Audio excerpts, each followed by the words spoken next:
Gaji startup unicorn sama oil and gas kok gede-gede amat ya? Ya soalnya kalau nggak digaji segitu, orangnya bisa kabur ke perusahaan lain.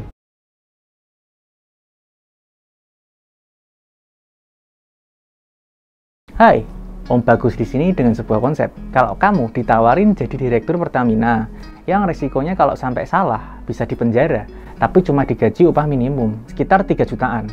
Kira-kira kamu bakal mau nggak? Kalau sampai mau, kamu pasti kalau nggak kepepet banget, ya udah nggak waras. Soalnya, gaji salah satu komponen kompensasi harus dibayarkan secara adil dan wajar. Nggak mungkin gaji pejabat tinggi yang nggak sembarang orang bisa nempatin, dan juga resiko kerjanya tinggi, digaji sama kayak pekerja posisi terbawah di kantornya.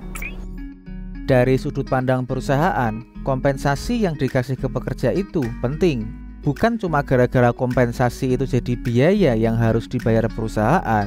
Kompensasi itu salah satu alasan terpenting buat pekerja mau kerja di perusahaan itu. Hampir pasti kompensasi yang tinggi dari bayaran dan fasilitas yang mantap bisa menarik kandidat pekerja terbaik buat mau bekerja dan bertahan di perusahaan. Selain buat proses rekrutmen dan retensi karyawan, kompensasi juga menjaga kepuasan pekerja supaya tetap loyal ke perusahaan, juga motivasi pekerja buat mencapai lebih dengan hadiah-hadiah pencapaian kinerja. Pakai praktek kompensasi yang namanya insentif, perusahaan bisa motivasi buat merubah perilaku pekerjaannya seiring perubahan kompensasi yang mereka terima. Contoh yang paling mudah ditemui ada di sales, yang tentu lebih termotivasi jualan lebih banyak kalau kompensasi yang diterima naik sesuai jumlah barang yang bisa dijual. Perusahaan yang bisa menjaga bayaran yang pas buat karyawannya bakal membuat karyawannya bertahan di perusahaan itu. Kompensasi yang tepat jadi salah satu faktor karyawan tetap mau bertahan di perusahaan. Loyalitas karyawan membantu perusahaan buat menghemat waktu dan energinya ketimbang harus rekrut karyawan baru lagi. Retensi karyawan yang baik dan turnover yang rendah itu jadi hadiah buat perusahaan yang bisa membangun timnya dengan baik. Karyawan yang senang bekerja di perusahaan biasanya karyawan yang produktif. Produktivitas biasanya berhubungan sama bagaimana dia bisa loyal dan termotivasi buat terus bekerja. Dan semua diawali dari gimana dia merasa dihargai perusahaan. Karyawan yang loyal, termotivasi, dan sudah bertahan lama di perusahaan biasanya lebih tahu tentang perusahaan dan bisa bekerja lebih efisien. Jadi kali ini saya mau jelasin tentang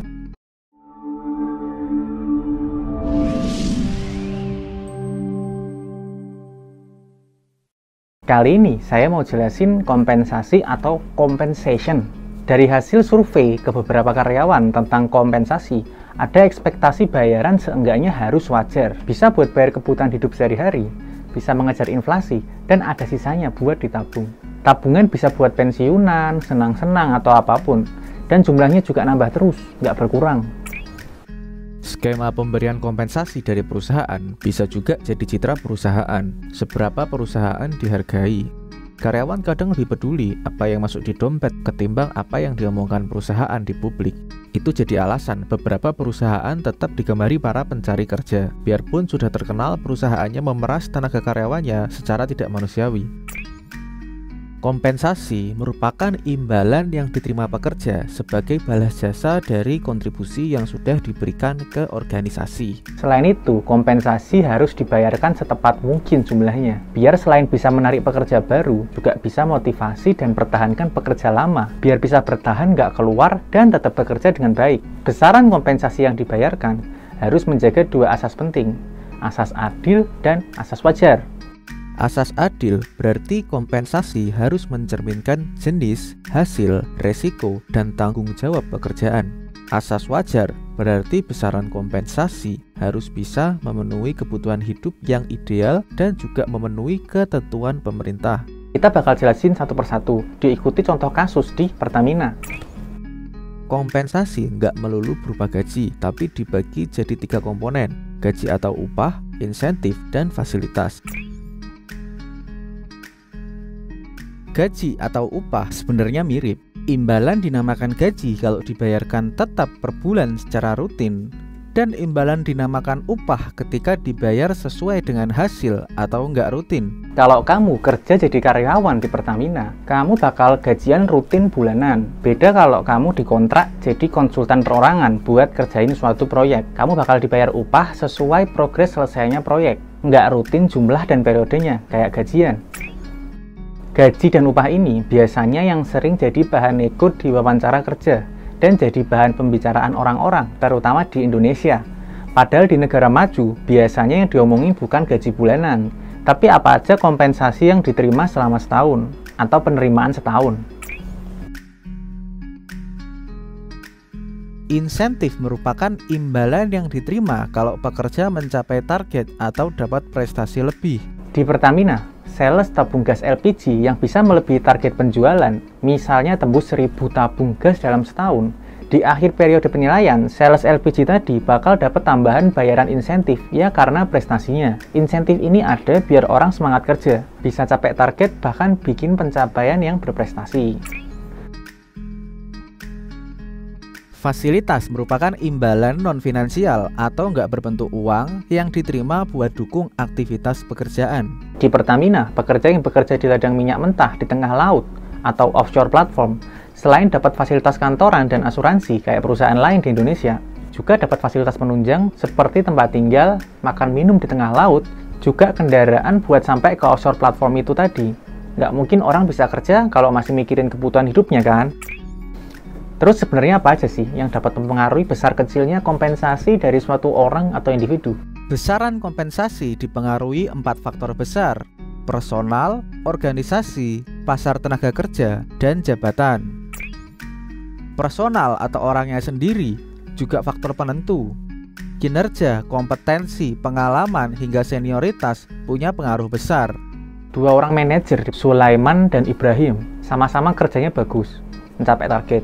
Ibrahim dibayar 1,5 kali lebih besar dari Sulaiman. Begitu dicek, ternyata Sulaiman itu manajer baru, umur 35 tahun dan pendidikannya S1.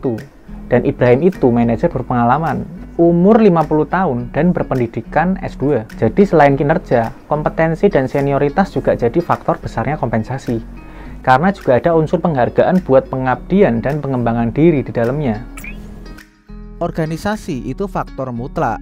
Kemampuan membayar perusahaan dan kebijakan internal dari perusahaan itu faktornya sangat menentukan. Gaji insinyur migas di kontraktor kecil biasanya lebih kecil dari gaji insinyur migas di perusahaan pemegang blok minyak kayak Pertamina. Biarpun mereka sama-sama kerja di Indonesia, tapi keputusan itu dasarnya kebijakan karena kemampuan bayar kontraktor kecil itu masih terbatas. Beda sama Pertamina yang saat ini punya aset sampai 500 triliun. Pasar tenaga kerja itu faktor eksternal. Survei pasaran gaji, kemahalan biaya hidup, dan kondisi ekonomi jadi pertimbangan penting. Dari survei gaji pekerjaan IT support di sektor migas kayak Pertamina, sektor IT startup kayak Tokopedia, sektor perbankan kayak BCA, dan sektor koperasi simpan pinjam kecil-kecilan bakal punya hasil yang beda-beda. Biarpun yang dikerjakan sebenarnya mirip-mirip, sama-sama IT support. Selain itu, masih ada faktor kemahalan biaya hidup juga. Itulah alasan kenapa TKI kita yang kerja sebagai pramusaji di Singapura digaji mirip sama pengacara baru lulus S1 di Jakarta. Ya soalnya biaya hidup di Singapura 3 kali lipat lebih mahal dari Jakarta. Jabatan mengutamakan asas keadilan.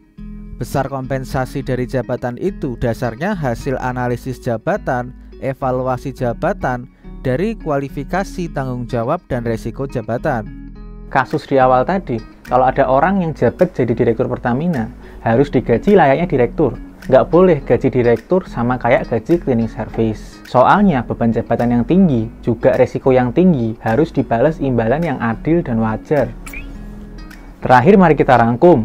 Kompensasi terbagi menjadi gaji atau upah, insentif, dan fasilitas.